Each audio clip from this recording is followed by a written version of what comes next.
Hey, Hey. everybody. Welcome back to the Yo, Convo yo. Couch. Pasta Jardula here. And I'm Fiorella. Yo, And what's up, fams? Johnny Sue on the ones and twos. Oz on the big gong with the overalls. How about Oz on the gong? Like, Oz is going to get the job at a guy who just hits the gong. Remember the gong show? No, I don't. But Oz remembers the also, gong show. no. It just sounds weird. What's a gong? I The don't know. gong- It could be, I don't know. Fam, I don't know. Today, the host of the it gong. sounds, It was like Night of the Apollo, except before Night of the Apollo, somebody would come on, do something like a talent show, and if they did good, they'd stay on and get judges and scored, and they'd go off to the side. If they got gonged, it was like the hook. They'd hit there was a big giant gong, and the guy would hit it, and he'd go, one of the judges can go run over and grab it and hit it, and gong. Yeah, and Chuck Ferris, right? And he said he was a double agent, fam, working for the CIA and intelligence. Like, he wrote a book and shit on it and stuff. It's crazy. So literally the guy said he was a double agent. So yeah, it's kind of interesting. Yeah. was this during the 80s? Because that's when 70s, crazy. 70s? 70s. Damn, fam. So what's up, fams? There's a lot of news going on, a lot of things to cover. I was watching a couple things. I was trying to stay up to really keep up with the hearing, but I had to kind of do it earlier because in Florida, I can't really stay up that late. In California, you can stay up till like 2 or 3 and start listening to the hearings. But yeah, so we had a few journalists covering what it is. It's not Assange's appeal. It's the U.S. government's appeal to Judge Vanessa Barister's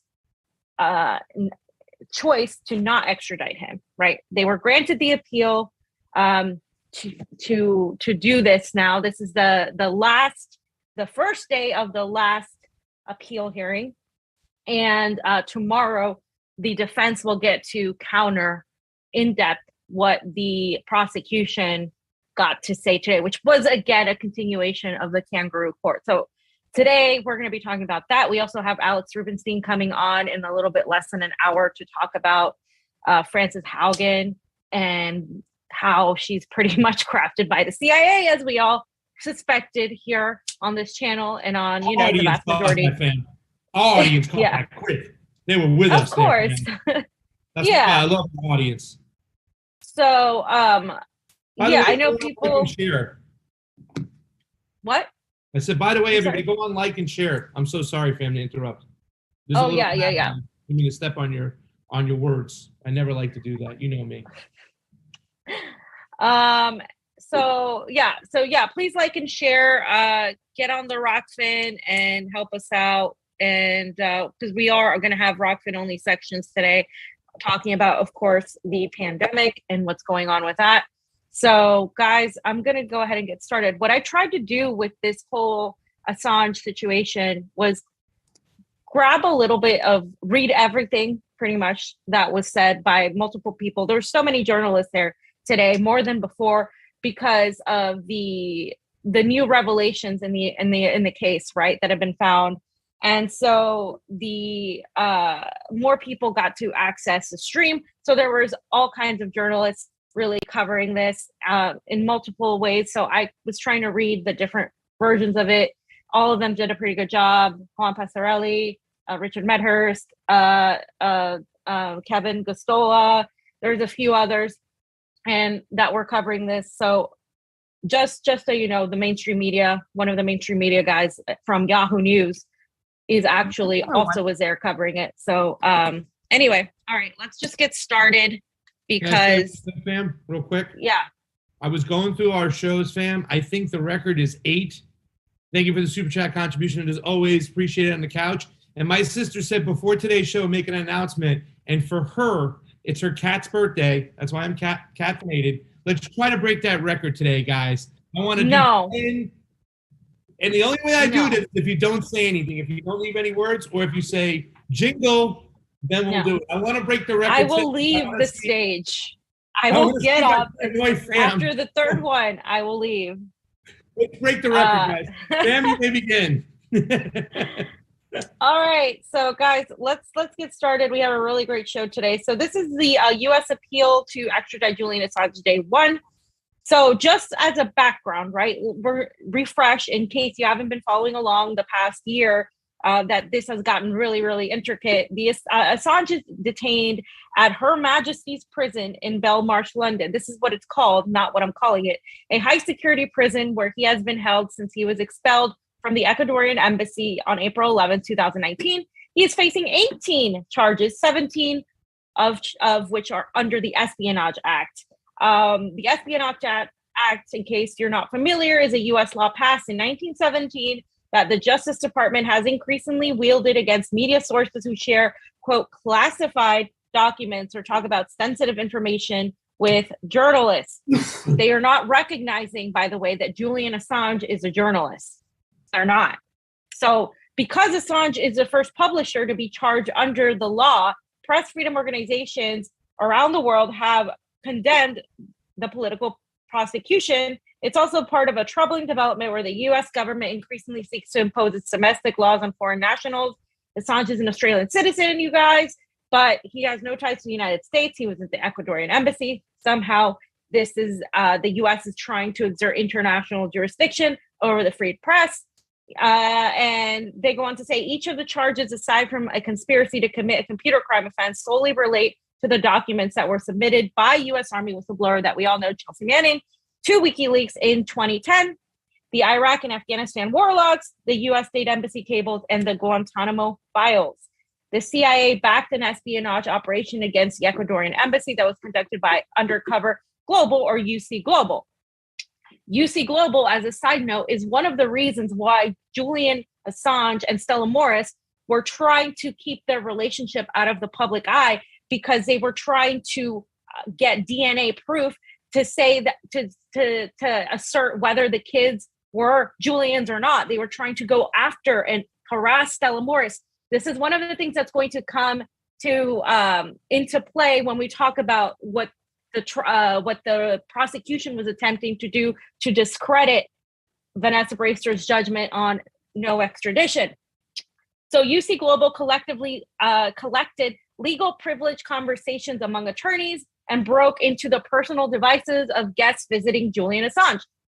The FBI worked with the informant named Siggy Thordarson, who turned out to be the serial killer sociopath who embezzled funds from WikiLeaks and sexually preyed on underage boys. This just recently came out. He fabricated allegations against Assange that were later retracted in an interview with an Icelandic reporter. Icelandic authorities jailed Thordarson on September 24th to stop him from perpetrating additional financial fraud schemes. Assange's personal archive, confidential medical data, and legally privileged materials were seized from the embassy following his arrest, and they were all handed to the FBI. None of this is actually legal. Nevertheless, President Biden's administration has decided to push forward in an attempt to extradite Julian Assange and has refused to answer any questions about why they're continuing this. Okay. Any questions yet, fam? Well, no, I just wanted to point out, and I'm sorry for yelling it out, but when you said Thor's name, I yelled, pedophile. He's a serial pedophile, that, you know what I'm saying? And that is the FBI's main star witness. And the fact that this guy, according to Julian Assange's own father, said, turn turtle, and fucking retracted his whole statement, and Julian is still sitting in a prison, just shows you this isn't about really actual evidence against the man. It's a political fucking hit for a guy who exposed the deep state. Go ahead, fam.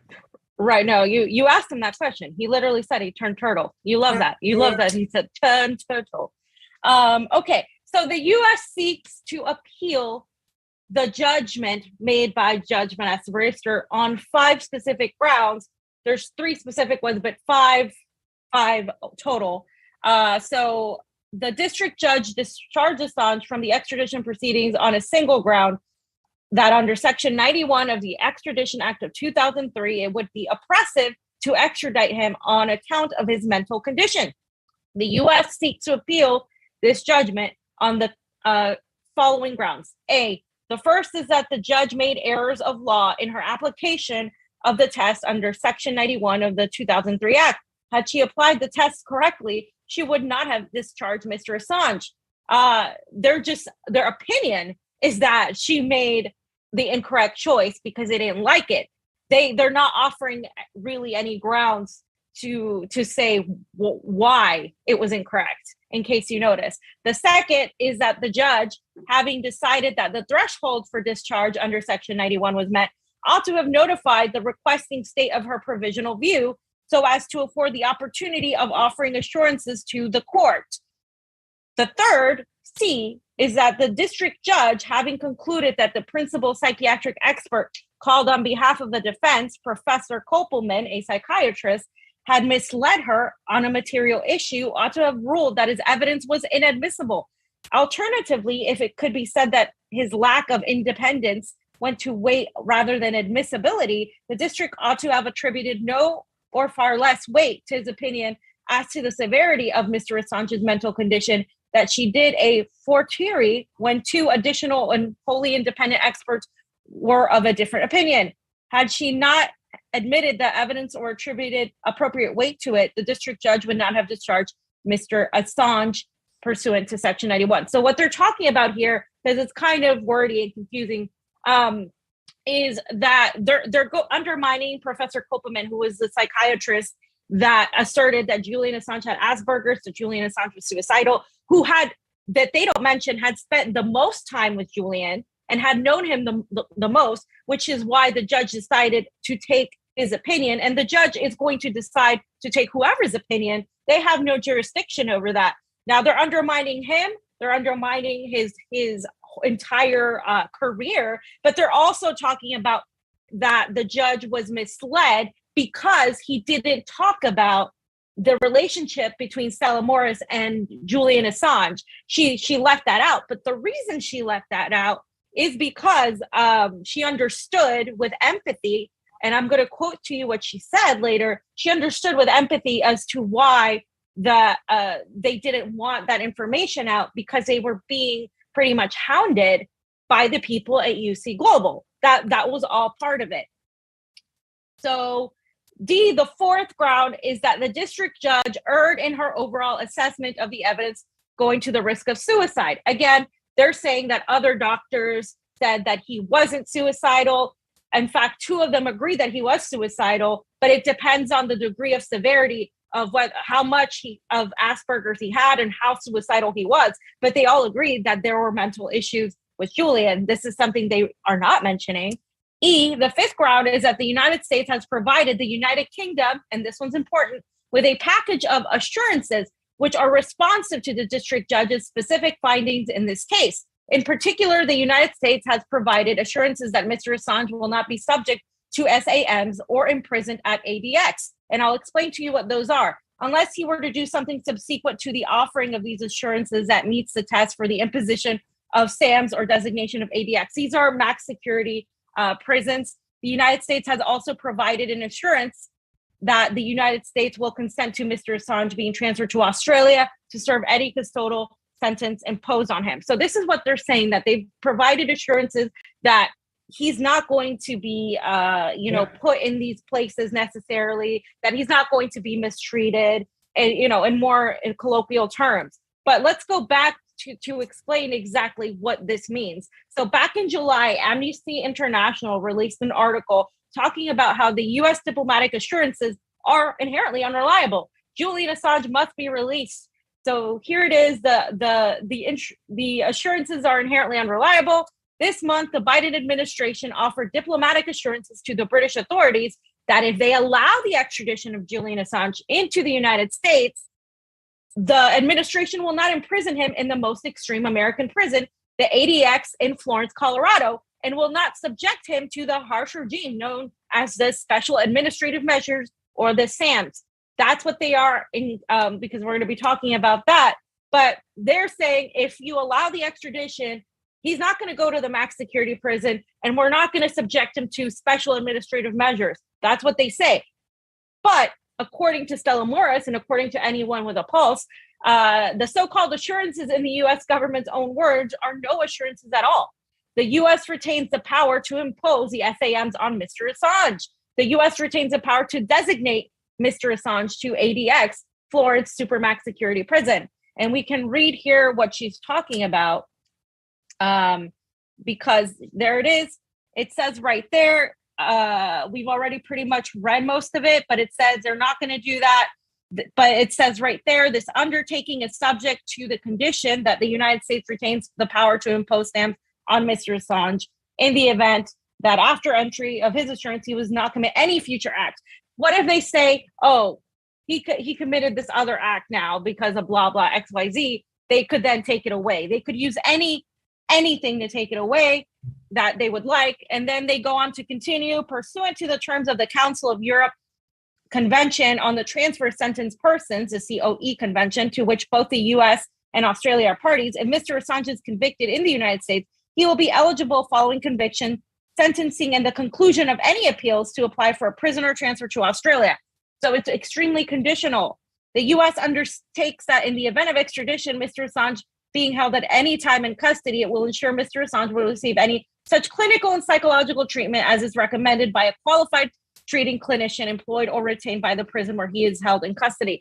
So he's only going to be treated by the psychologists, the doctors that they deem appropriate.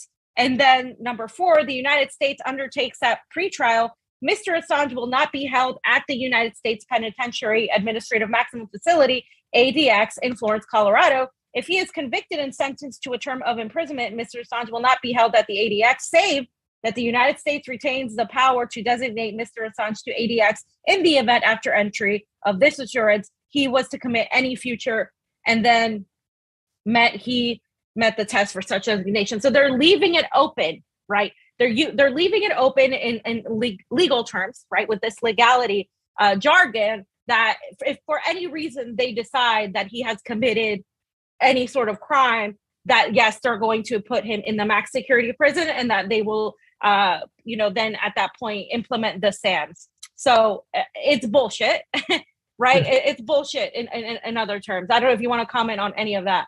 No, I just wanted to make a quick comment that, when you talked about the doctor who they seem fit, that's that's an inside job. I mean, I remember when I was going through a lawsuit for my back at one point, and I had to go to their doctors, the insurance company, and the doctor pretty much ignored me, didn't say anything, and this report came back very favorable to the company that, held the case, that held the policy, whatnot. So that's almost like the same thing. They're using themselves. They're going to use the doctors that they see fit.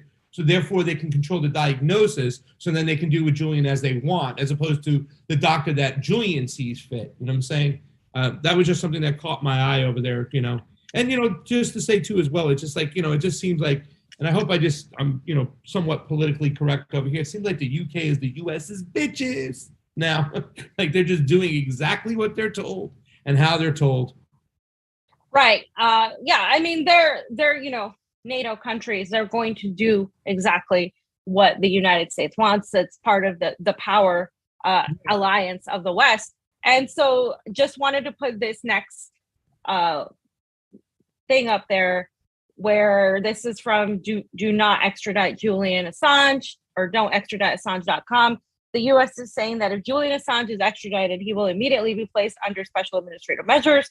That means that he will not be able to speak to the press or the public, and neither will his legal team. He will be put in a black hole.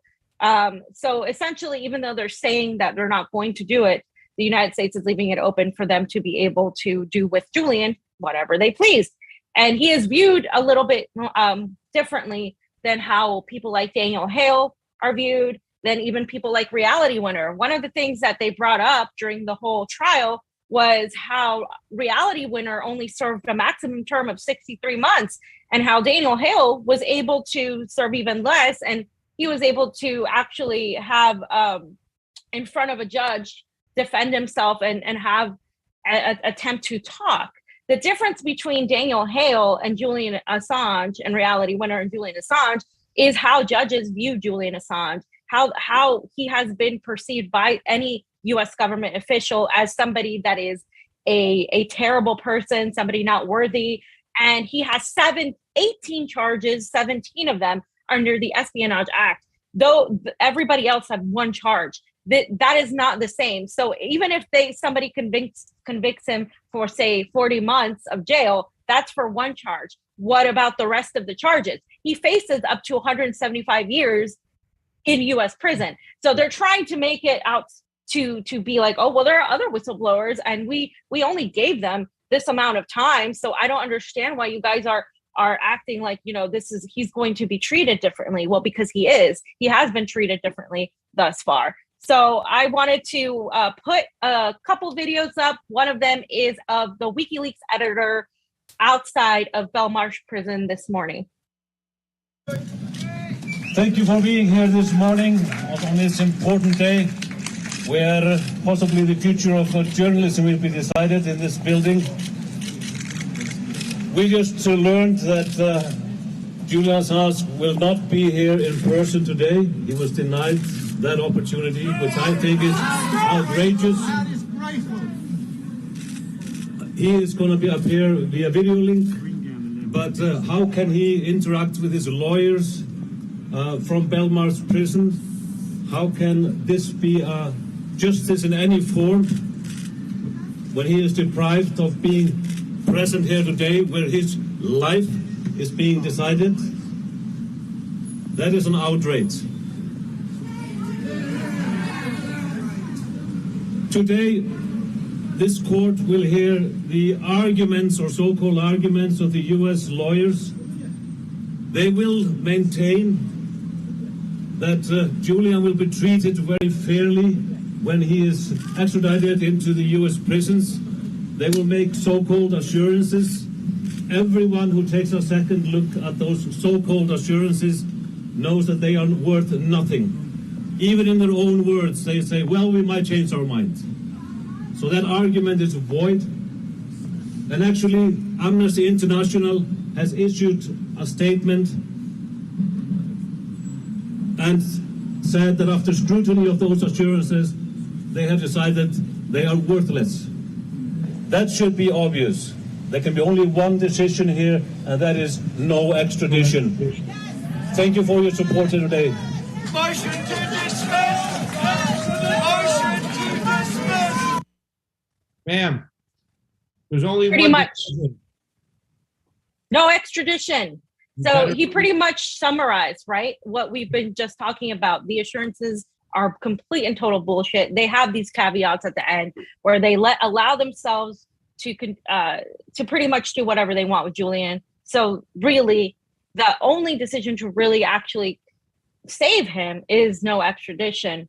And now the next one, I believe, is I wanted to reiterate how Judge Vanessa Brewster really actually talked about why she found Kopelman reliable and found it okay that he did not talk about Julian and Stella Morris's relationship. In her January ruling, District Judge Vanessa Brewster recounted the chain of events and found that while Kopelman should have disclosed his knowledge of the relationship, the omission did not render his evidence implausible. She said, quote, I did not accept that Professor Kopelman failed in his duty to the court when he did not disclose Ms. Morris's relationship with Mr. Assange. In my judgment, Professor Kopelman's decision to conceal the relationship was misleading and inappropriate in the context of his obligations to the court, but an understandable human response to Mrs. Morris's predicament. Even Judge Vanessa Brewster, who literally pretty much took the word, even though she refused to extradite Assange, she took the word of every accusation that came to him. Even she is saying, like, in the context of what was happening, it's understandable that he wouldn't disclose a private information. There's doctor-patient confidentiality that we all know of. And, she said that was totally fine. And like I said, UC Global was harassing them at that point in time as well. And just two other things about the overall aspect of what happened today. The United States is basically arguing that Julian Assange is a threat to national security, and he's in good health to be extradited into the US to face 175 years in prison. That's their argument, that he's healthy enough, that he's mentally healthy, that if he were physically healthy, that might be an issue, but he's not physically unhealthy. And they're also arguing that Professor Kopelman, a neuropsychiatrist, misled the court in his psychiatric evaluation of Assange because in one report, he failed to state the relationship between Julian Assange and Stella Morris, the mother of his two children. So those are the two main takeaways on that aspect. And here is Stella Morris outside of the Belmarsh prison. What's at stake here isn't what is argued in court today. It's about whether the UK courts are going to extradite a journalist to the country that conspired to assassinate him. It is completely unthinkable that the UK courts could agree to that. I'm very concerned for Julian's health. I saw him on Saturday. He's very thin. And I hope that the courts will end this nightmare, that Julian is able to come home soon, and that wise heads prevail.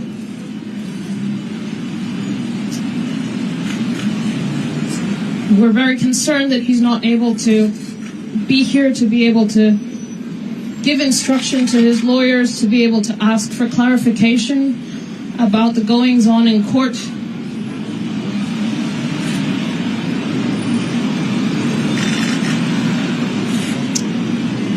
And today will be about the US distorting Julian's suffering that it has inflicted and trying to present that he's well enough to be extradited. Julian should never be extradited.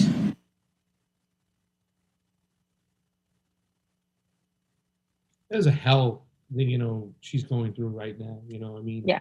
Seeing all this right now, even the fact that she said she got the chance to see him, and Julian is very thin. He's not in good health, and we've been saying this for quite some time. Our good friend Steve, the Action for Assange folks, Andrew, and all them. The intent is to make sure that he dies in prison, right? It's still going to be.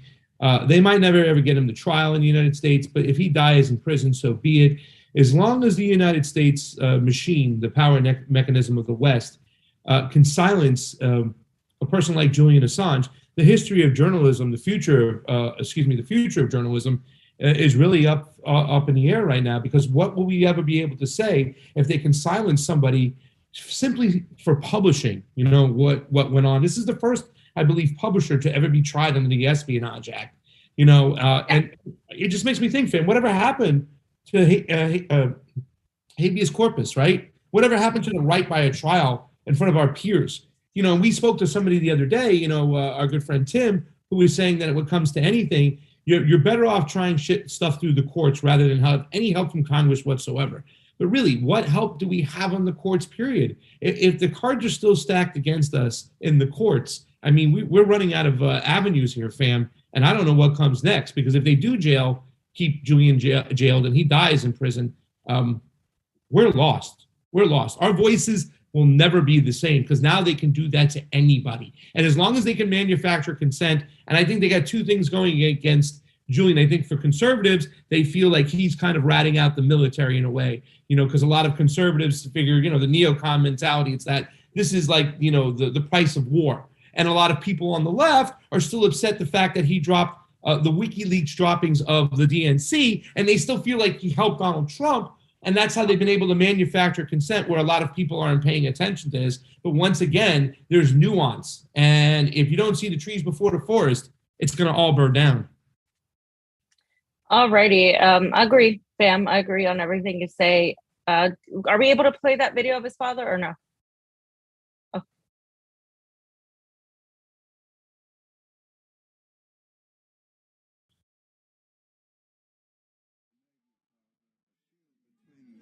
The state and the people, and again we can face the prospect of justice in the law system. Are you concerned the US could prevail today? Sorry? Are you concerned the US could still prevail? Oh well, we'll prevail. We don't give up. And how is Julian doing? What's his condition? He's not the best, you know, but he's engaged in his defence, so this raises his willingness to fight, but not the best. It's now been moving on to 12 years. So not the best. What are the conditions like there? Well, it's a maximum security prison, so you get a little cell and that's about it. Yeah. And a telephone. And has he had communication with his wife, with the child? You have to ask her that. But of course, yes, he sees his family. Thank you.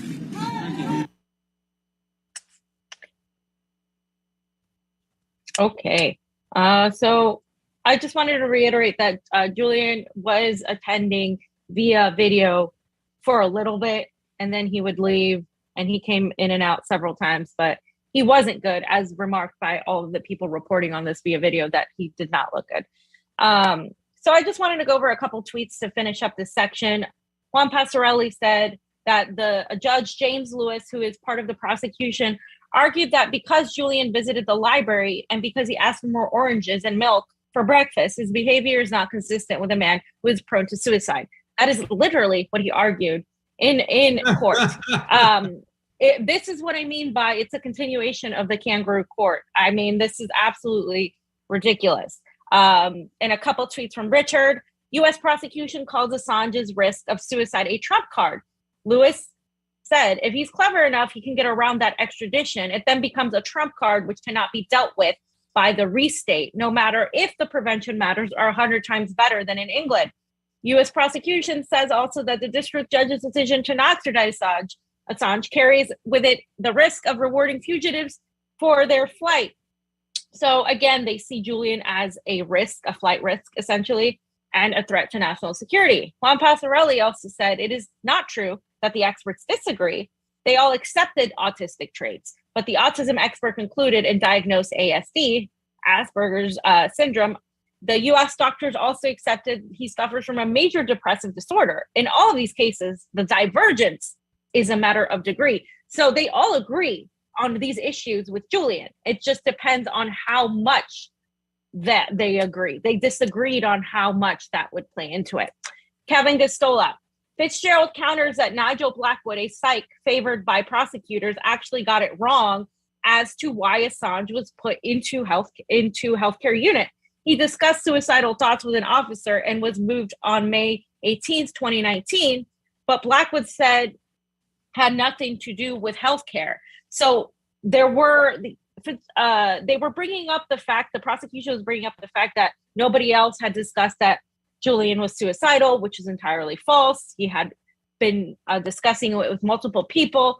Here is an example of why Kopelman, who had been interacting with Assange more than anybody else, what he saw as a reason why Julian should not be extradited. Professor Kopelman is an emeritus professor of neuropsychiatry at King's College London, one of the best colleges in London, and until 31st of March of 2015, a consultant neurophysicist at St. Thomas's Hospital. He prepared two reports dated the 17th of December of 2019 and August 13th of 2020. He saw Mr. Assange between May 2019 and November of 2019 for his report of the December 17th, 2019. He then saw him on the 31st of January and March 3rd of 2020, and briefly on the 13th of February for his report of August 2020. He carried out a comprehensive investigation of Mr. Assange's psychiatric history, including conversations with his mother and father, his oldest friend, a former work colleague, and his current partner. He assessed Mr. Assange's medical records from HMP Belmarsh and from the Royal Melbourne Hospital from 2002 to 2006. He discussed the case with Professor Mullins, who had interviewed Mr. Assange in 1996 and had provided a psychiatric report in unrelated court proceedings. So Julian's mental health fragility has been well documented. So the defense is completely leaving that part out. And a little more from Juan Passarelli. Fitzgerald, who is the defense, argues that Lewis made a quote, a load of completely unjustified suggestions concerning the medical evidence. It's simply untrue that Kopelman did not refer to all other matters. Fitzgerald argues that Assange was moved to suicide watch on July 2020, and Mr. Blackwood stated in his report that suicidal ideation was not a medical issue. Fitzgerald argues that the judge found as a basis of evaluating all the evidence that there was a risk of suicide. So Fitzgerald, the defense, is arguing that there was a risk of suicide, that other doctors also agreed that Julian was suicidal, that there was a record of Julian was not mentally okay. And the prosecution's doctor has been found to have ties with the US and the UK military industrial complex. So he's like their go-to guy. He's the guy that they're like pushing should have more credibility. And that's why they're so mad that the judge gave more credence to Kopelman instead. And a couple tweets by Kevin Gostola. Unfortunately, this is what he thinks, and I agree with him. We're building to a possible outcome where the justices on the High Court agree with the Crown prosecutors that not enough weight was given to other psychiatrists, and when considering their observations, extradition should have been granted, which then Assange appeals to the Supreme Court. So it looks like if it goes the way it's going, that might be the route that happens. Arguing prosecutors have not identified a single error of law. Fitzgerald says this is just an attempt to relitigate the case because the United States was unsuccessful. So in this type of hearing, they're not supposed to have a second chance to redo what happened last year, right? They lost the extradition, but Judge Vanessa Bracer said no extradition. In an appeal hearing, you're not supposed to do the same thing. You're simply supposed to focus on why you should have an appeal. But that's not what they're doing. They're pretty much trying to attempt a do-over trial, and that's not fair. Oh, it's not fair at all, but I mean, you can see it.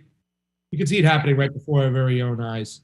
And it really is sad, fam, that we're sitting here not arguing, but we're talking about the fact that they're going through this process to see if he's fit enough for extradition, when we should be talking about, hey, why are you still holding on to this guy? He should be walking out and should be free. You know what I'm saying? Yeah. And if he does get to the United States, it is a black hole he will be falling into. And it really is a shame. And I would also like to argue the fact that one particular doctor, was it a prosecutor who said that him going to ask for orange juice and milk proves that he's not suicidal? I'd like to argue that. He was asking for milk. That shit'll kill you, right? They ain't got no coconut milk or almond milk or oat milk or soy milk in Belmarsh. You're getting milk. So, trying to make a little light, funny joke here and stuff like that, even though it's not a joking matter. But it is kind of ridiculous that they would also bring that up. The fact to say that he was going to ask for orange juice and more milk shows that he's fit because he's thirsty and he wants vitamin C and calcium. I mean, that was the prosecution actually arguing that. Yeah.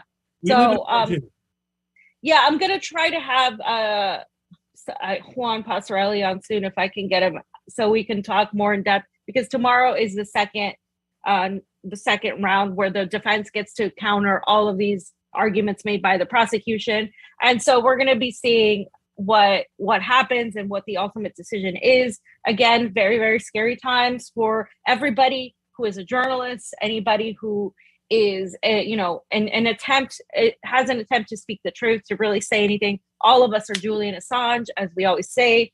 I think it's really scary times we're on, because if you look at what's happening with him, and then we start talking about the next couple things we're going to be talking about, it really all connects together. So sending all the best to Julian. All the censorship too, fam. Sorry for jumping in so early. All the censorship towards what's going on with journalists. Once they go after journalists, they're going to continue to expand it to everyday people. Now, anything you say online can be used against you, can be used as a reason for them to show up at your door. That's why it's so important to defend somebody like Julian Assange, because he is the beacon of a free press. Once that free press is gone, ladies and gentlemen, because the actual job of a free press, which fam would say the fourth estate, is to make sure that they are the guard dog, not the lap dog like the Intercept and these other fucking cucks of the deep state, of the government, of the military industrial complex, of big pharma and whatnot. And removing that's just one step away. Now we live in a totally fascist society where anything you say that's not within the narrative will start to be taken down and silenced and whatnot. And then it's all gone, ladies and gentlemen. Then we're just a computer chip away of having a remote control in the back of our heads and just be, controlled. That's it. They'll feed us we'll be in the Matrix eventually, sooner or later. All right, fams. So let's read some Super Rays and get through the next it right section. here. Kristen Nye, this is number 1. Thank you very much for the Super Ray contribution. It is always appreciated on the couch. They're going to be strong today, fam. They're going to be strong. Come on, guys. You can leave $2. I need 9 more just to make. No, you don't. Explode. Yes, we do. Arem, thank you so much for the Super Ray contribution. The U.S. is continuing the request for extradition of Julian Assange because if there's any chance of winning the extradition ruling appeal, that's the road they'll take. In other words, fam, Arem is talking about what we talked about. They're trying to get a do-over. Julian Assange is being persecuted for the crime of revealing U.S. war crimes and U.S. standard operating procedure of denying truth and lying some more. Until Assange is free, the so-called arc of justice, I love that, Arem, should be considered dead. Don't let them kill the arc of justice. And fam, really quickly, I know I'm just feeling a little jumpy today. Everybody, we have Julian Assange in the title. So it's getting really throttled like crazy. So please get it out there. And I just want to mention thank you to people on YouTube like Karen M, who's always putting up our links to our PayPals and everything else. She's holding the wrench down. Awesome. Ian, Another Worldview Possible. We love you. Keith Hayes, fans. He's both on YouTube and Rokfin. He says what we need to do is call Star Trek, call Scotty, and have Scotty beam up Julian to the Starship Enterprise.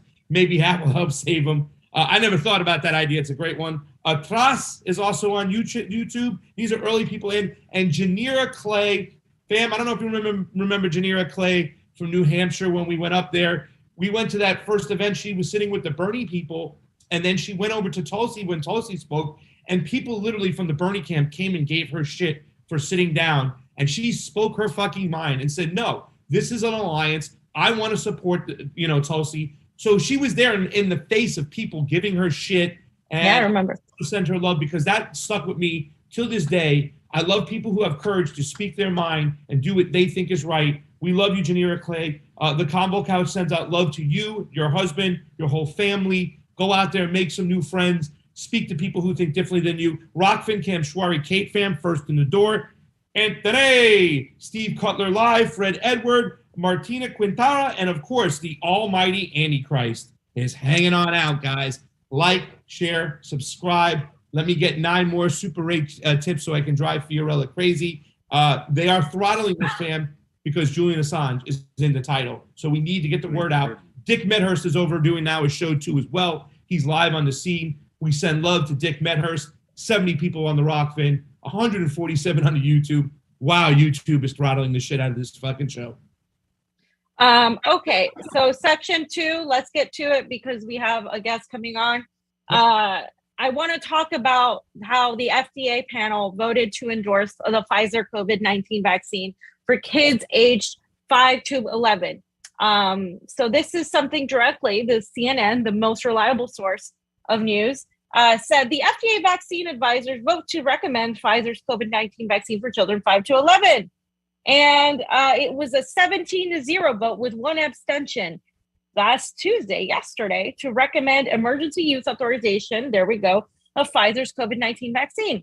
So members of the FDA's Vaccine and Related Biological Products Advisory Committee agreed that the benefits of vaccinating younger children appeared to outweigh the risk. Interesting. But some members appeared troubled about voting to vaccinate a large population of younger children based on studies of a few thousand. It is reassuring to me that we are giving a lower dose, said Dr. Paul Offit, who directs the Vaccine Education Center at the Children's Hospital in Philadelphia. Pfizer has cut its vaccine to 1/3 of the adult dose for the children under 12. And they said that clinical trials showed that the lower dose protects children well against symptomatic infection. The hope is that it will cause fewer side effects. And they also say that it's 90.7% effective against symptomatic COVID-19 in children ages 5 to 11. They also said, we think that we have optimized immune response and minimized reactions. the Pfizer senior vice president, William Gruber, told the meeting. Sure, there's no conflict of interest there. One big issue was the theoretical risk of myocarditis as an inflammatory heart condition. It's been seen in some people who got the Pfizer or Moderna vaccines and is more common among young men, although it's, according to them, usually mild. Not enough young children were tested to show whether they're also at risk. The CDC has said that the vaccines are safe and effective, but they had not said that that was the case for the younger kids. Now they're saying that, well, hopefully if they cut the dosage by a third, it will have less side effects, but they're actually not sure because they've only sampled 1,000 children and now they're putting it out in the market. They also said we've identified a lower dosage, which we expect is going to decrease the frequency of the rare side effects of myocarditis. We expect, said Dr. Arnold Monto, the chairman of the committee on a professor of epidemiology at the University of Michigan. I am just worried that if we say yes, then the states are going to mandate administration of this vaccine for children to go to school. And I do not agree with that. That Dr. Cody Meisner, a professor of pediatrics at Tufts University School of Medicine, I think that would be an error at this time. They said, I think it would be an error at this time. And they also said, just to reassure the committee, because we are taking an emergency use authorization rather than an approval, just reiterating that, okay, it's an emergency use authorization rather than approval. Yep. In general, although it's possible that mandates could be put in place, I suppose, in general, people have not done mandates with emergency use authorizations. And there are certain governors who have already announced that they would not do a mandate until there was an approval as opposed to an emergency use authorization, Mark said after the vote. So even the doctors are afraid of this becoming mandated for children in schools because that's the next step, typically. It says then vaccine advisors to the U.S. Center for Disease Control and Prevention will meet next week, November 2 to the 3rd, to discuss the decision and then decide whether to recommend the U.S. kids get the vaccine. The final word will lie with the CDC director, Dr. Rochelle Walensky, and vaccination could begin next week if she gives the go-ahead. This is likely to happen, guys. It's likely to happen as everything else has happened. But I just want to go over the COVID-19 survival rates from the CDC because the CDC is our reliable source of information here. The CDC has said that the ages of 0 to 19 years have a 99.997% survival rate. According to the CDC, people from 20 to 49 years of age have a 99.98% survival rate. People from 50 to 69 years of age have a 99.5% survival rate. And if you're 70 years plus, you have a 94.6% survival rate.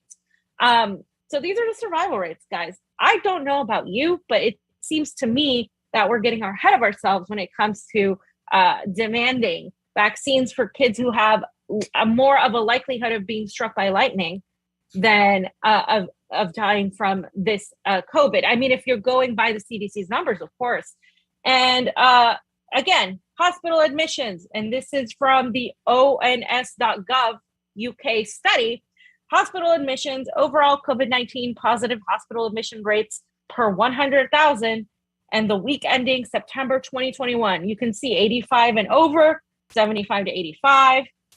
That's, the 20-something%. And then it goes down all the way to almost nothing from ages 0 to 4 and 5 to 14. I mean, it's crazy how low the hospital admissions are. And then if you go to the number of deaths involving the coronavirus by age group, England registered week ending the 10th of September of 2021, you can see that people, the highest is 75 to 84, probably because there's more people who are aged in that bracket. And that's almost 250, about maybe like 240 or 240 something. And then you can see that the people dying are pretty much non-existent from ages 1 to 14 and just very tiny from 15 to 24. So it seems to me that people are getting ahead of themselves there. And anything to say on that, Pasta? I know you're going to be careful with what you say until we get it unwrapped. I just have one question. Why? I mean, you just showed the survival rates over there, and it's like 1 in a million chance that a kid will fucking die from this, the boop boop. from the corona. So why even go after it and stuff? And, they even said in the test, it was 1,000 kids, and they said, we hope. Like, that should make people pause right away. And I just go back to that CDC advisory committee, that the first one we watched, fam, when it came time for public comment and the mothers were calling in and they wanted to mask up the kids and get them to boop. I can't understand it. This is still experimental any way you look at it. And I still think about the mice, right? The mice, 2 months is equivalent to 2 years. Why wouldn't we just sit back and wait? We're all going to get the COVID one day or another. It's an endemic. We know this now. And we should be shifting towards treatment, not trying to prevent it. And like I said, if anybody out there can give me a logical reason, even if you don't agree with one, think of one. Help me out over here. Help me understand this. You know what I'm saying? And also the fact, too, as well, that we're still not looking at the fact that when we talk about the measles, the mumps, chicken pox, all that stuff, if you've gotten that before, the CDC has never required you to go get that vaccine before because you've now developed the antibodies. Why is this any different? So, I have questions I needed answered, and I just can't even think it. It blows my mind. I don't have kids, fam. Well, none that I know of, right? But, it drives me crazy. I can't begin to even guess what's in some of these mothers' minds that want this. Okay, but yeah, you don't know. You don't know, but according to them, the vaccines are safe and effective, right? We hope. According to them, they hope that well, the vaccines for adults have been deemed safe and effective, but they're still not sure about all the side effects for the children. So if parents want to vaccinate the children, they obviously have the choice to make that. But now what people are worried about, what even these doctors are worried about, is the mandatory for schools aspect of it, right? Is this going to be mandatory for schools? That is something that would be potentially dangerous, because even these doctors said, we're never going to learn about how safe and effective the vaccine is until we start giving it. That's the way it goes. So essentially, if I'm understanding what they're saying, they're not going to learn really the things they've been saying are the FDA and the CDC is that the vaccines are safe and effective, but they're really not going to know until they test them out. So is that essentially make people an experiment? Then if you're saying that you don't know until you start giving it, let's take a look at this video, because this is the voting question. Based on the totality of scientific evidence available, do the benefits of Pfizer's BioNTech COVID-19 vaccine, when admitted as a 2-dose series, 10 UG, I think it's what it says, each 3 weeks apart, outweigh the risk for children 5 to 11 years of age? So let's watch the video in which, they say this. You got it, James. But we're never going to learn about how safe the vaccine is unless we start giving it. That's just the way it goes.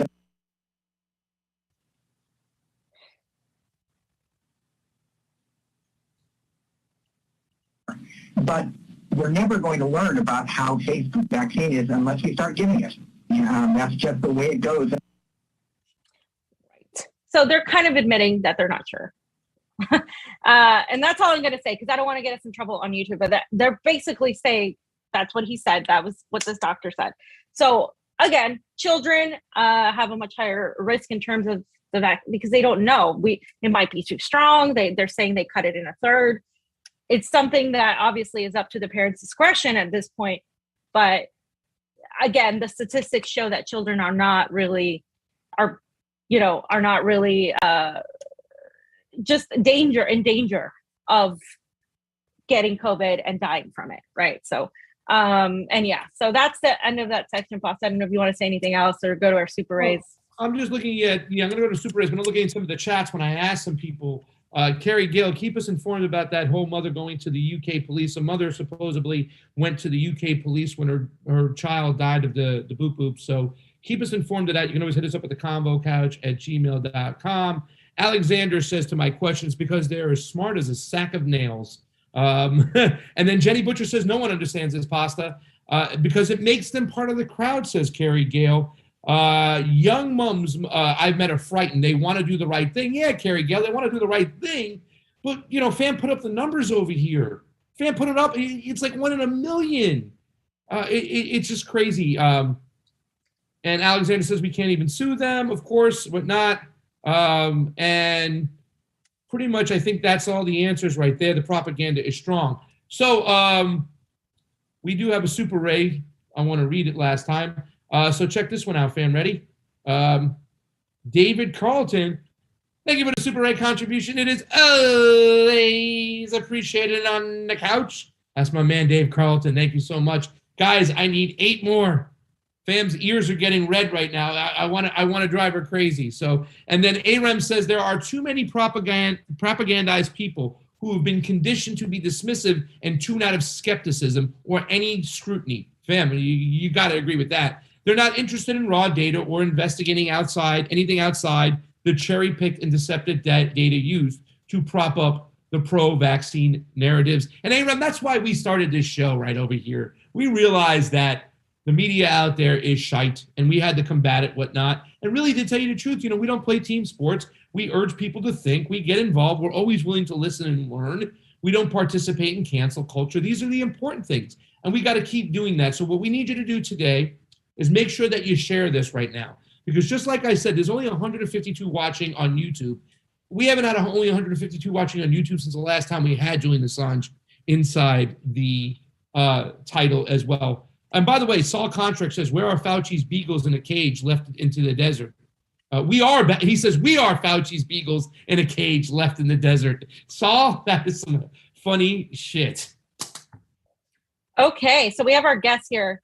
So let's get we've had our guest here. That's why I was like, Alex, how you doing, man? You looking good. I'm not in a rush, so go on, do your thing. That was some funny shit what one of your commenters just said now.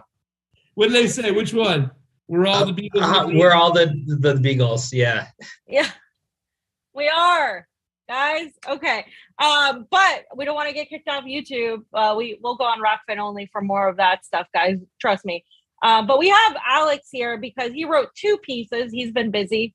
One on how whistleblower Frances Haugen is wrecked by the U.S. intelligence agencies, which is no surprise to a lot of our viewers and listeners, and a lot of the Gray Zone viewers and listeners.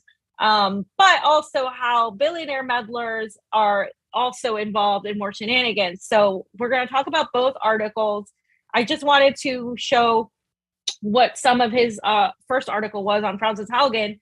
The background of Frances Haugen's whistleblower aid legal team indicates she was cultivated to complete Facebook's transformation into a vehicle for the U.S. national security state.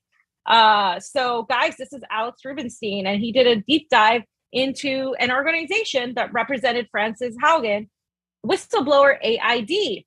Tell us about who's involved here, particularly the big honchos like Pierre Omidyar. Well, Omidyar has financially backed this outfit, and I think separately he's paying for Frances Haugen's tour through Europe, where she's meeting with all these European officials. Even before she met with U.S. Congress, she met with representatives from France, Britain, and the European Parliament, which is, it's kind of it's weird timing because like her testimony in front of Congress was like 2 days after her identity was actually revealed. So it's likely that these meetings with Europeans happened prior to her coming out as the Facebook whistleblower on that 60 Minutes interview.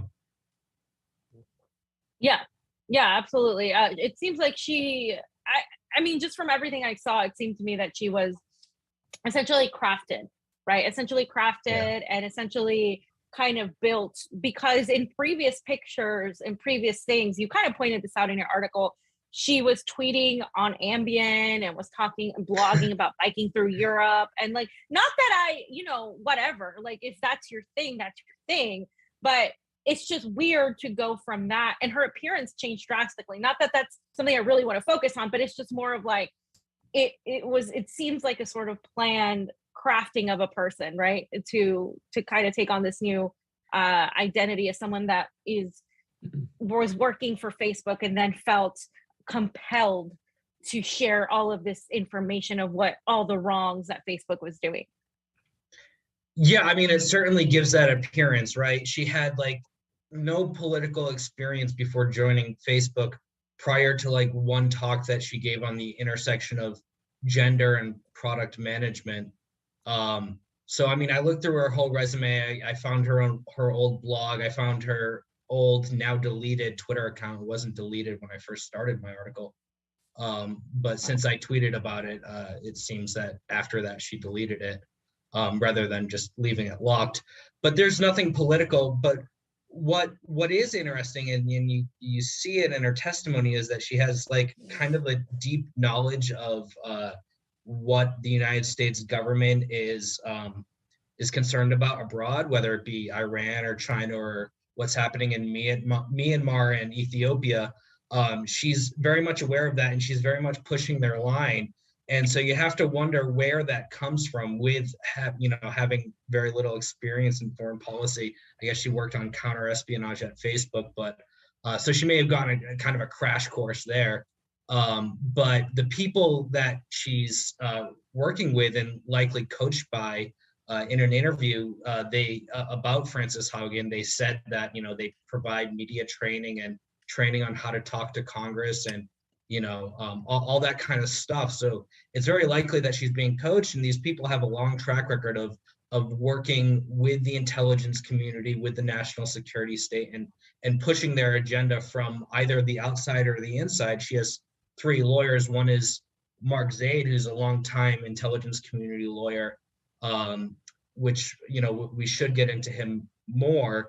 But real quick, there's also John Tai, who's representing her, who is also like a fake whistleblower. He blew the whistle on something that Snowden already exposed. He did it in a way that tried to make Snowden look bad by, doing it through all the official channels, hiring Mark Zaid before they started Whistleblower Aid to help him navigate what they call the lawful reporting process. And then the third lawyer that she has, who's also, the 3 of them are giving interviews about her case and legally representing her. His name is Andrew Bakajian. He's like a literal former CIA agent. Like it's not a stretch. Yeah. He was former CIA, and a criminal prosecutor at the Department of Defense.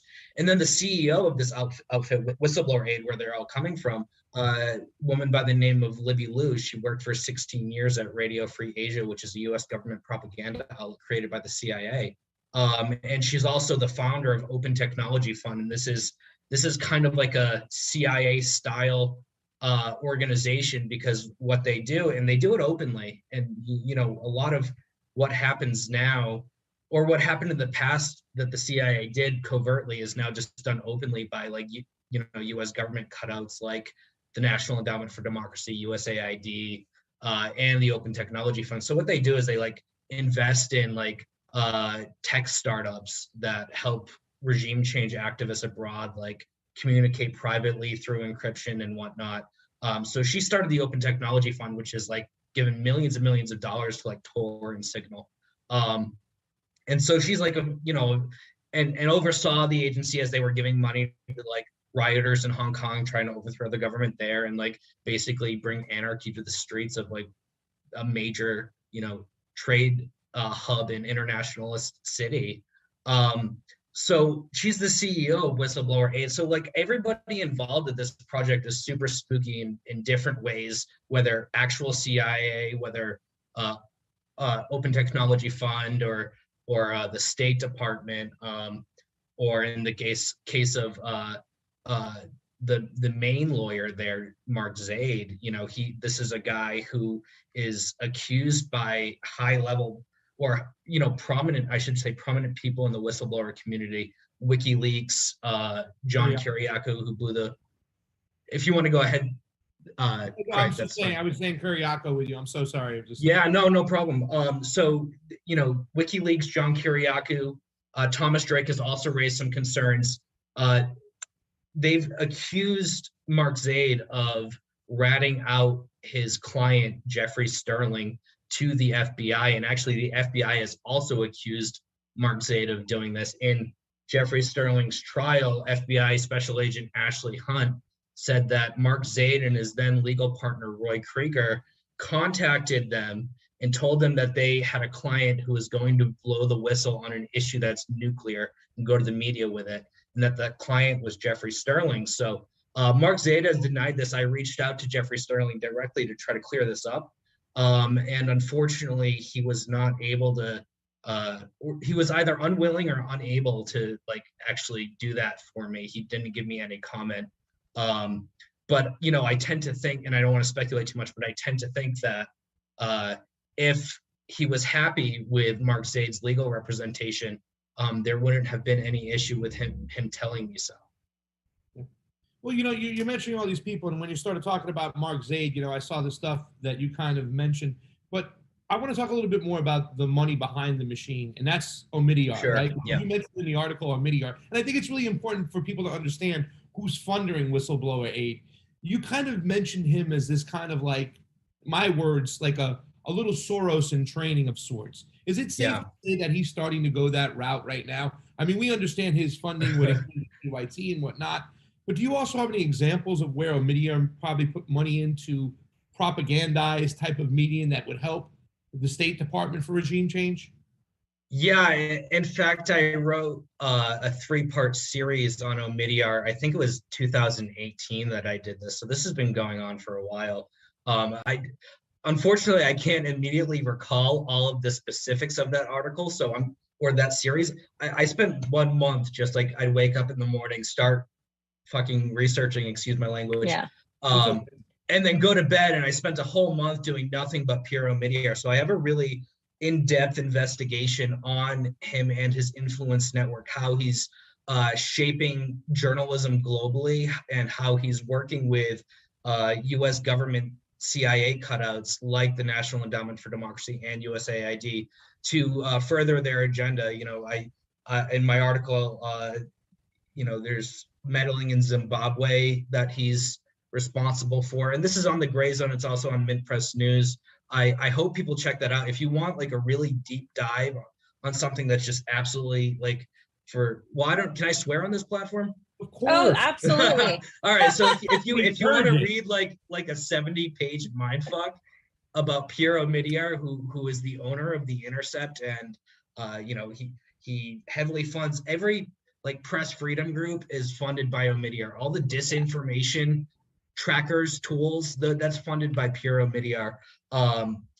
You know, it's funny, you have a media outlet that's funded by Pierre Omidyar, and then they get like awarded by another press group that's like also funded by Pierre Omidyar. So it's an incestuous club that his influence network extends throughout. But yeah, he's very much a regime changer. He's also a really weird guy. I mean, in my 2018 articles, I found he was obsessed with this game called Second Life, which is like, there's no objective to this video game. It's like literally just supposed to be your second life. And his avatar was a black man by the name of Kito Mandala. And there are screenshots out there of his avatar testifying at the United Nations with 2 girls in bikinis on either side. And there's, you know, also him in a sex dungeon. And there's like this one like sex dungeon chair, I don't even know how you'd call that, and his avatar's looking at it, and the caption that Pierre wrote was, "This isn't a dentist's office."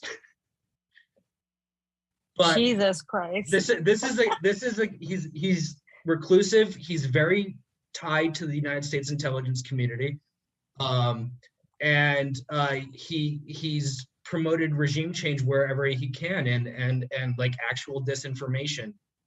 He's I wouldn't even call him a Soros light or a Soros Jr. He's like right up there with him. Right. Yeah, he's just not as popular. Like people, or he's not as investigated as somebody like Soros. And he also he was involved in the White Helmets, right? Like a White Helmets documentary, and like he's been involved in everything. Probably. I'd be surprised if he wasn't, right? Yeah, and he's part of what really clued me into this bullshit from Francis Haugen was the International Consortium of investigative journalists yeah. that he was a part of and that Soros was a part of. And I'm like, well, then that makes perfect sense. So they've done Puro Media has financially backed 4 papers, like they call them the papers, right? So you have the Pandora papers most recently, you have the Facebook papers, you have the Panama papers, and you have the Paradise papers. Omidyar has backed every single one of those. Yeah. Right. So what exactly are they they're unveiling just enough to tell us what we already know, that billionaires put their money in offshore tax havens, right? And that they do all of this, but they're not going deeper. And they're in the last one, in the Pandora papers, they didn't mention any U.S. politicians. They focused on Putin when Putin wasn't even. It's always Putin's inner circle, right? It's always like that. And you have maybe like a few people who are, in my view, left in just to give the appearance of credibility and impartiality, like low-level, U.S. client state leaders, right? Just people who are totally disposable and not worth their weight. So yeah, I mean, these are like definitely, it's like weaponized information, and that's what Puro Media specializes in. The Facebook whistleblower is no surprise. When I saw that, he was funding the Facebook whistleblower, I was like, of course he is, and I really do encourage people to go back to those 2018 articles on Puro Media. I co-authored them with Max Blumenthal. I made a graphic. There's this website that helped me make this graphic where I just mapped out his entire influence network. And people were recently asking me if it's been updated. Unfortunately, it hasn't, and I can't update it. I don't have access to my account on that website anymore. But at the time when I was making it, that meme from Always Sunny where Charlie's got the things on the board? That was me. That was me, except it was real. So Pierre Omidyar is Pepe Lopez then? Yeah, basically. But I mean, it's an incredible network. The more you dig, the more you find. I mean, he's been involved. He was involved with the largest human trafficking scandal in United States history. And then after that, to like kind of whitewash his role, he came out with an organization called Humanity United, which is like supposed to end human trafficking. So, I mean, this guy's a master of media manipulation, and he funds half of them. He funds half of them, so he never gets it. That's the thing. I mean, like people, he's not as high profile as Soros, but he's just as influential. And he's not as easy of a boogeyman. Like he didn't directly help with the collapse of the Soviet Union. Like he hadn't made his fortunes yet. So it's harder to, a lot of people don't know about him yet, but like in the coming years, we're going to see more of him. Okay. I just wanted to ask a question too on specifically whistleblower AIT, because how is this different than WikiLeaks? I mean, I know it is, obviously we know, but I just want to explain to people who may not know how it's different than WikiLeaks. Because when you look at WikiLeaks, it's encrypted. Somebody puts in a document there, it's published. We just talked about Julian Assange. I mean, to me, it seems like an attempt to replace an actual journalistic organization, a real one that's an actual, that's actual oversight to the government, and with a CIA intelligence type of organization. Yeah, I mean, so directly on their website in 3 places, they mention WikiLeaks, and all of them are to disparage WikiLeaks. They position themselves as the anti-WikiLeaks and the anti-Snowden. They've also attacked, a lot of the members of this group have attacked Snowden very publicly, said that he shouldn't be pardoned, saying that, Julian Assange is finally facing justice, just in general celebrating his torture. But their main issue with WikiLeaks is that they expose classified information to the public, right? Which Mark Zaid, as a long time, as somebody who has been accused of working to further the intelligence community's interest for a very long time, he doesn't want to see classified information come out. And he always says this. They say, don't send us classified information. Don't ask us for assistance in publishing classified information. And if it's true how he contacted the FBI about Jeffrey Sterling, then doing so will, could land you in prison.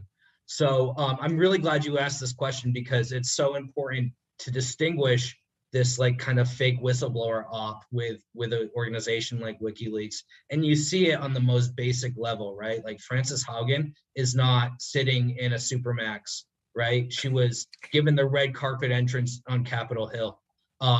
Real whistleblowers don't get that. And you know, I look at John Tai, who is a co-founder of Whistleblower Aid, was legally represented by Mark Zaid, the other co-founder, before joining this organization. And when he blew the whistle and he went through all the proper channels and never disclosed anything that was classified, it amounted to nothing. In fact, the program that he blew the whistle on, supposedly blew the whistle. That's we should have air quotes around that.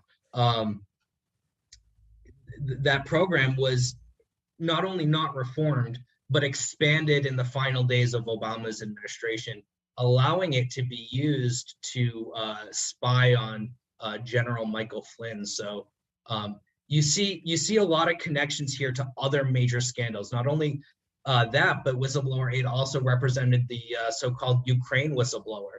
A lot of these people got their start in Hillary Clinton's, and this is the ironic part, because a lot of them got their start on Hillary Clinton's Internet Freedom Campaign when she was leading the State Department, which is basically like attacking governments that are in the crosshairs of the State Department targeted for regime change for lack of access to internet or censorship or shutting down websites temporarily, etc.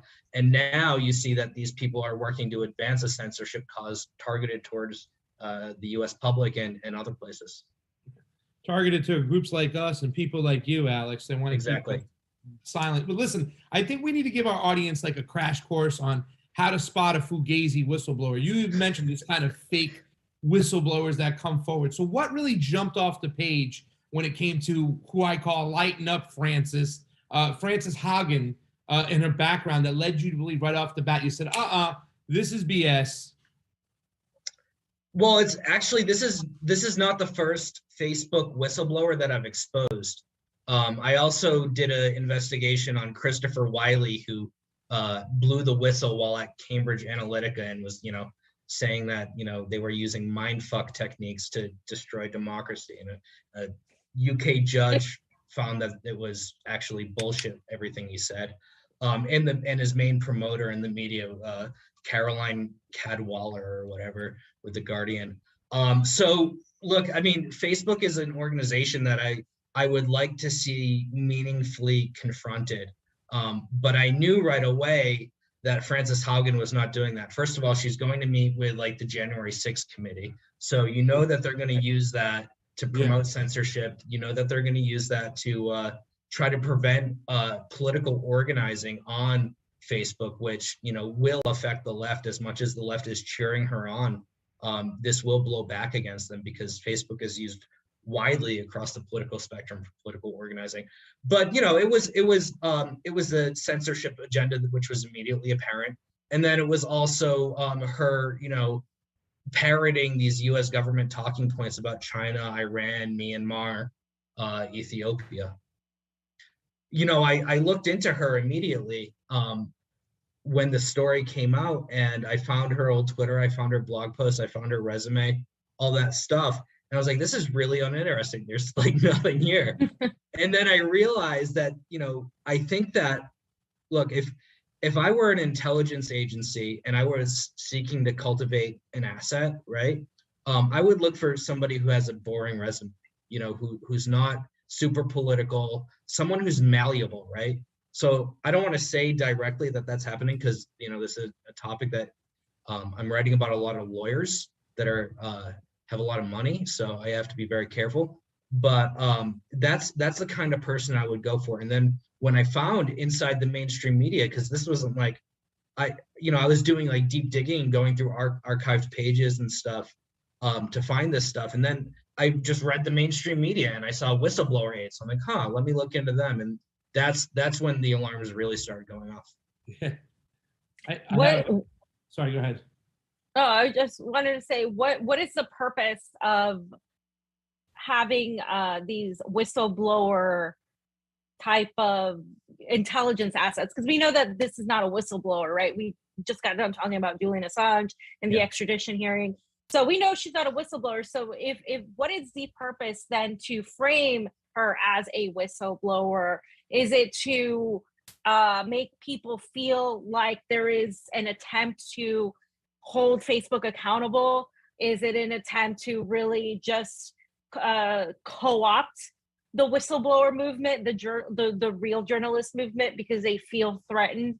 With all this money and despite all of this influence, it seems like they're losing. It seems like the mainstream media is losing because more and more people are not watching mainstream media news. More and more people are realizing that the social media giants like Twitter, Facebook, Instagram are managed and are censoring people. And there's the whole aspect of the right wing, the right wingers who are being driven off a platform and going to other platforms. What is essentially, in your opinion, the purpose of doing this? Well, there's several advantages, and I think you kind of elucidated a few of them. One is that, yes, it co-opts the whistleblower movement. It defangs the whistleblower movement. With a person like Frances Haugen or her lawyer, John Ty, who blew the whistle at stake, blew the whistle again. You can hold them up as exemplary, right? And say, well, Julian Assange is the bad guy. He put out classified information. He put people in danger, even though he didn't, and this is what you get if you do it that way. If you want to go to whistleblower aid, then you can have the red carpet rollout. You can make a lot of money from tech billionaires who support you.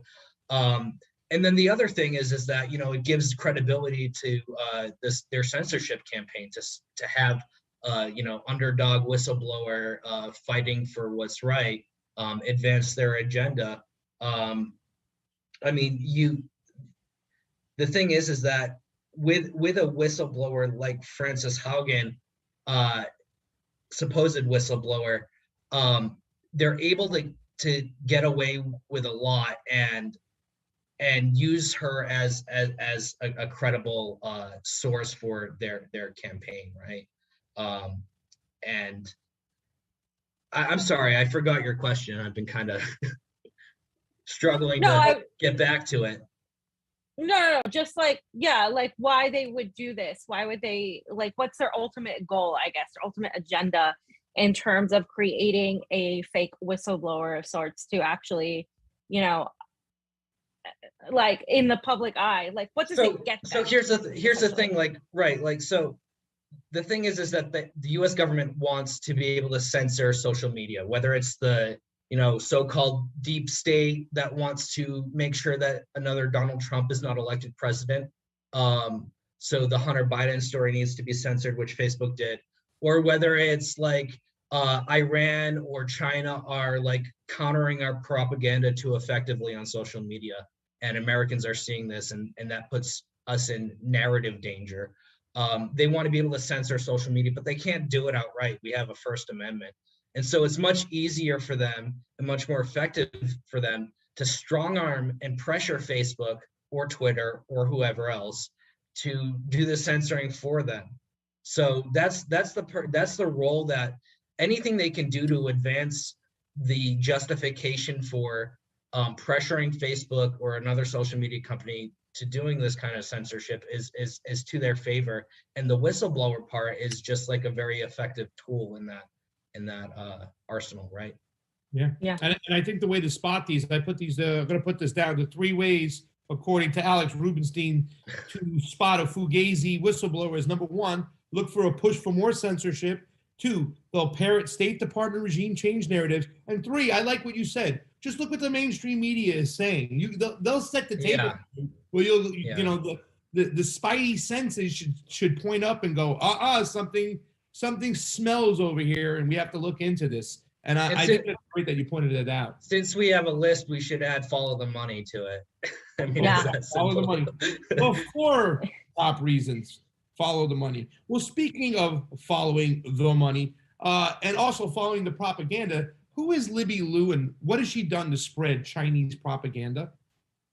Yeah, she was the president of Radio Free Asia for 16 years. So Radio Free Asia's purpose is to try to overthrow the Chinese government. I mean, they're also hostile to North Korea, but the big bad in the region is China, and now China's the big bad of the world. So a lot of the fake news that we see about China is starts with Radio Free Asia, and then AP picks it up, Reuters picks it up, and then it's throughout the whole world because those are wire services. So like if you every time you read something crazy about like North Korea, like Kim Jong-un fed his uncle to 120 rabid dogs, something like that. You start you start on like the New York Post where you see that, right? And then it brings you to an AP report, and then the AP report brings you to Radio Free Asia, which was created again by the CIA. So, I mean, she's an information warrior, right? A U.S. government information warrior. Her job is like to spread disinformation. So, this is another thing that should set off alarm bells for people is word disinformation, because, think about how much disinformation we've been fed by the mainstream media over the past, 5-6 years, like Russiagate. I mean, that was straight up disinformation, but that's not what they want stamped out. They want other people's supposed disinformation or regular information, which they want to call disinformation because, it doesn't suit their agenda. Libby Liu, not only was an information warrior in the sense that she was, leading an organization which does CIA propaganda, but she was the founder of Open Technology Fund, which has poured huge amounts of money into activists and tools for activists to help overthrow the government, wherever. So, one thing that's in my article is that, like, I forget the exact percentage, but like a good portion of, mobile phones globally have technology on them that's incubated by the Open Technology Fund. And I hate to say this, but, unfortunately, Edward Snowden has been a big promoter of this technology. I saw recently he was tweeting about an encryption app that was started by the CIA, and he tweeted, "Oh, into the trash it goes." But then, like, for the past years, he's been relentlessly promoting Tor and Signal, which were, financed heavily by Open Technology Fund, which is basically the CIA. So it's unfortunate that he has that blind spot. And, I on the topic of Snowden, because this is another reason why I think we need to support WikiLeaks, right? Because I saw 2 or 3 nights ago on Twitter, Laura Poitras and Spencer Ackerman, some other journalists, are putting out a new Snowden document on Substack, a new Snowden document. And this is not 2014. It's been 8 years since Snowden sent all his documents to journalists, right? A lot of journalists, and we're still being drip fed these disclosures. I want to start a social media campaign called #ReleaseTheLeaks. Like, enough already. If you want to blow the whistle and you want to effectuate change, go to WikiLeaks. Don't go to Whistleblower Aid. Don't go to, the Intercept. Really, don't go to the Intercept. Because Mark Zaid of Whistleblower Aid has been accused by prominent people in the whistleblower community of getting one of his clients imprisoned. The Intercept, I don't even have to say they've been accused. They've gotten clients imprisoned or sources imprisoned. So if you want to be protected, if you want to actually make change, and you want the public to actually ever become aware of the information that you have, go to WikiLeaks. 100%. And I wanted to get to your second article because you wrote a recent article on how billionaire Reid Hoffman and George Soros launched Good Information Inc., which is, quote, a public benefit corporation to serve as a conduit of funds to newsrooms that cut through the echo chambers with fact-based information. So what is Good Inc. exactly? Because we know it's not that. Yeah, so I mean, as I wrote in my article, it's funded by two people who are much like Pierre Omidyar, who's funding the Facebook whistleblower. You have George Soros and you have Reid Hoffman. All these oligarchs, and this is more generally speaking, It's not really in my article, but all these people that got like super ridiculously wealthy off of the internet boom. So you have Craig Newmark of Craigslist, you have Pierre Omidyar of eBay, you have and PayPal, you have Jeff Bezos of Amazon, you have Reid Hoffman of LinkedIn, you have like maybe a dozen people like this, and they're like trying to control the world now. And George Soros fits in there, even though he didn't get rich off the internet boom. He fits in with that mold. They're all kind of molded after him, really. So Reid Hoffman, George Soros, we've said enough about. He contributed to the collapse of the Soviet Union. He's attacking China. He helped with the color revolution in Ukraine, and I think it was 2006, the Orange Revolution. I'm sorry? And in 2014 too, as well. Yeah, he was involved, right, yeah. He started the two media propaganda companies that were against the government at the particular time. So was the Center UA and Humrox or however Humrox, yeah. I checked that out on like Twitter, and I checked it out on YouTube. I'm like, this is some crazy shit over here. Yeah. So Reid Hoffman, there's been two scandals that he's been involved with, election meddling scandals in the past like decade, right? Even more recently than that. One is information operation on Facebook that was called Project Birmingham, started by like a Democrat-aligned PR company called New Knowledge. And what this did was, it was during the special election, the special Senate election, where you had Roy Moore going against Doug Jones in Alabama.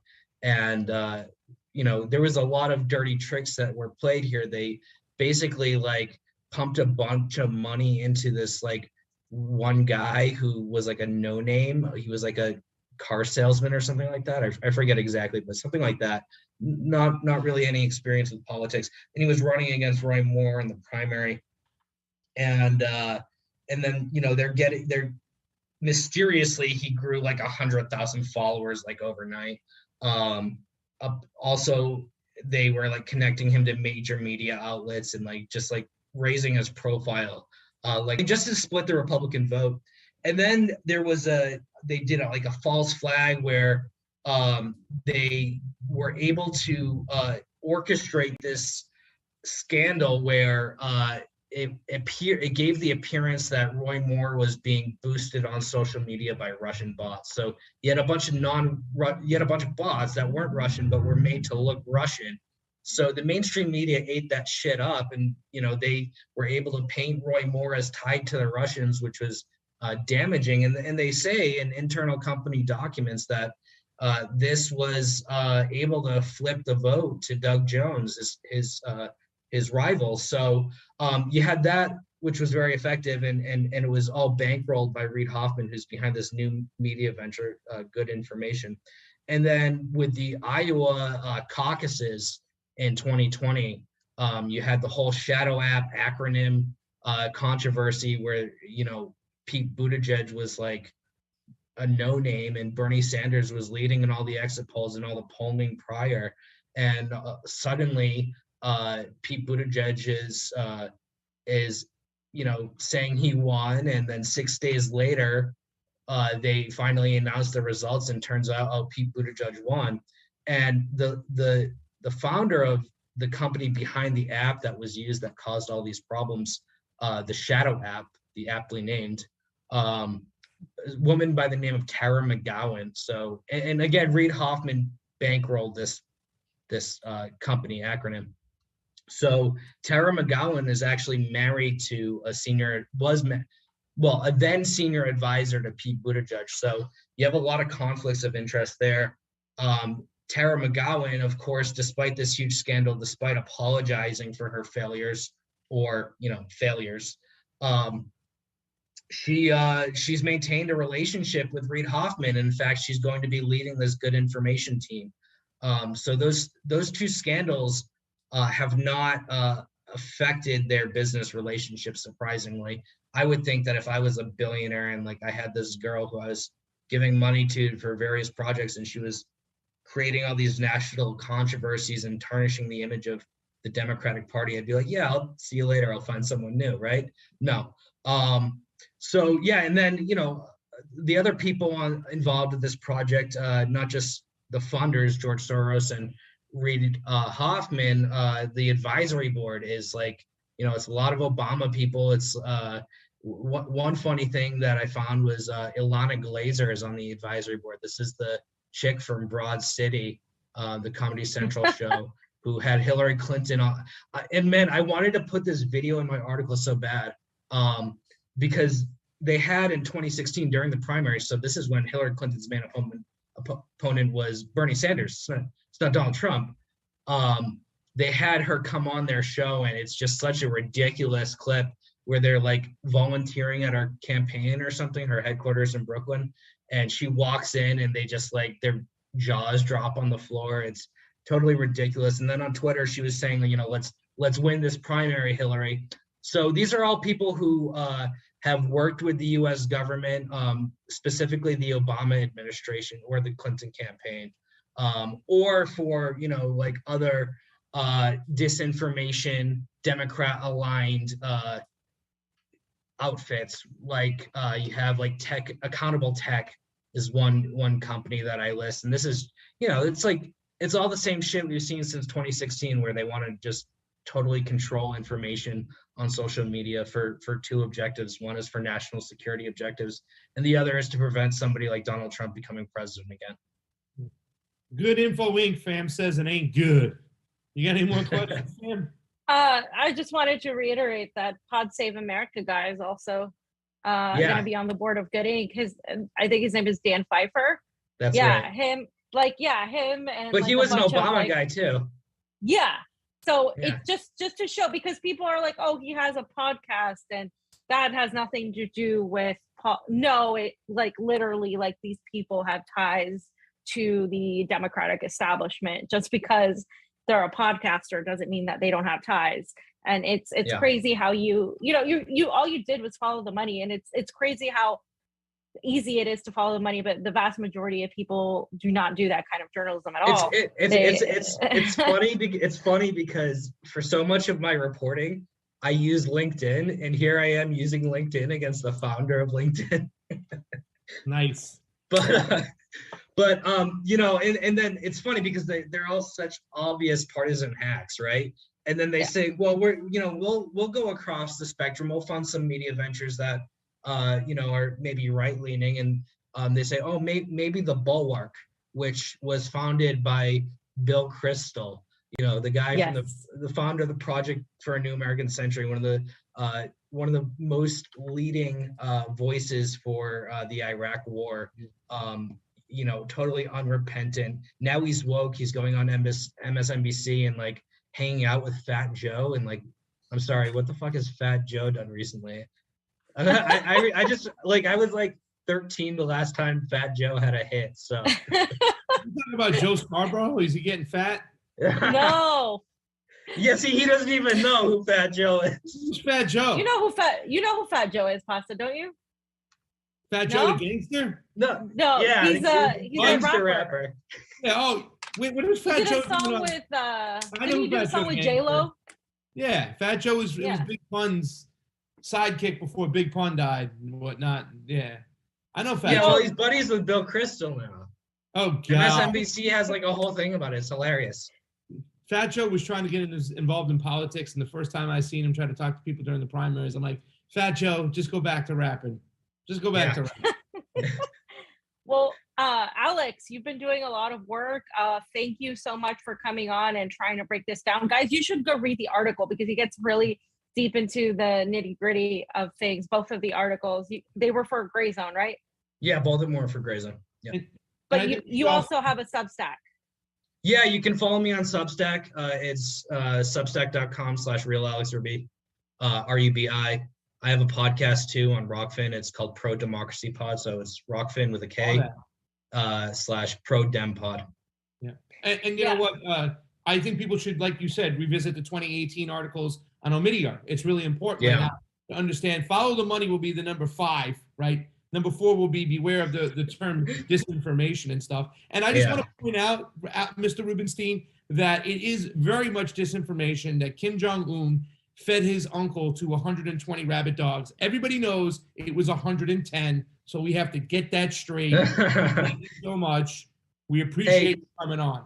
Thanks for having me. You guys do excellent work. A necessary asset for the left and for the anti-imperialists. Thank you, brother. Thank you very much, Alex. Appreciate it. All right, guys. So let's read some super rays and yes, move on expeditiously. I got it. This is from Bethlehem Tessa Faye. It's number 3, fam. Thank you for the super ray contribution. It is always appreciated on the couch. But Bethlehem Tessa Faye did follow it behind with "I love you, Fee," so to make sure that it's awful for throwing you under the bus. But, and then Jilly Love says, "Love you, fam. We have 104 watchers."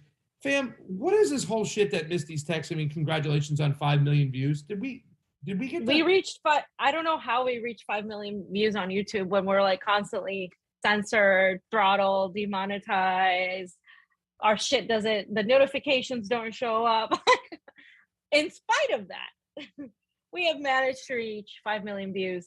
So congrats, fans. Yay. Yeah, I know. Crazy. Thank you guys. Have some vegan cake. Cake. No butter, no eggs. And by the way, fam, people just go ahead and subscribe to War Deer Entertainment's channel as well. Uncle Warren over there. He's showing some love. Get him out there. Let's help my man out. Oh, here's Uncle Panda. Warren. Uncle Warren. Panda left a super ray contribution, fam. It is always appreciated on the couch.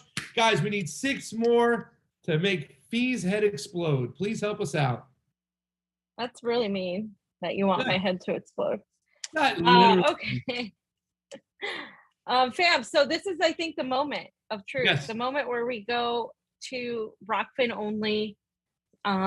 So get over from YouTube. Let's put the link in the chat in case it's not there already. Guys, come on Rokfin, please. Because we can't talk about this stuff on YouTube. We can talk about some of it, but we can't really. Postic has held his tongue, so he wants to rant. The link is wait, I gave you guys the wrong thing. Do not click on that link because I don't want you guys. I don't want all of you to suddenly come on the Zoom link. You guys want to go jump on the Convo Couch with us today? 100 people show up on the Zoom links. The Oz will die. We'll be overwhelmed. Oh my Lord. Oh my Lord. Can you imagine? Maybe we should do that one time. Just have some of our OnlyFans, like our Patreon fams, just come on and have a Convo Couch with all of you, Jilly Love. I know you know, all of our fans. And Steve we would Cutler just, oh my God. Steve Cutler, all of you, you know, as many as we can fit. It would be like so trippy, guys. I think, my head might explode at that point. You have to get Ian involved too, because you know Ian loves Ian called into the show that I got when I got thrown off the whatchamacallit, the Medicare for All thing when I went on together, and Ian gave some great commentary. It's always great to see him out in the streets. You know what I'm saying? You can see him coming from a mile away with the big hat and his flip-flops. We love him. You know what I'm saying? Fam, really quick, Chino Latino, thank you very much for the super contribution. It is always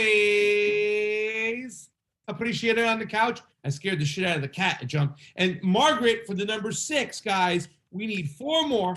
Thank you for the super ray contribution, Margaret. It is it's appreciated on the couch. Wow, Margaret. Thank you, but come on. All right, fams. This is the time we're going to go straight to Rokfin only. Bye, Twitch fam. Bye, Facebook fam. Bye, YouTube fam. Sorry. Come on over. Let's talk about the most important. I believe, besides the Julian Assange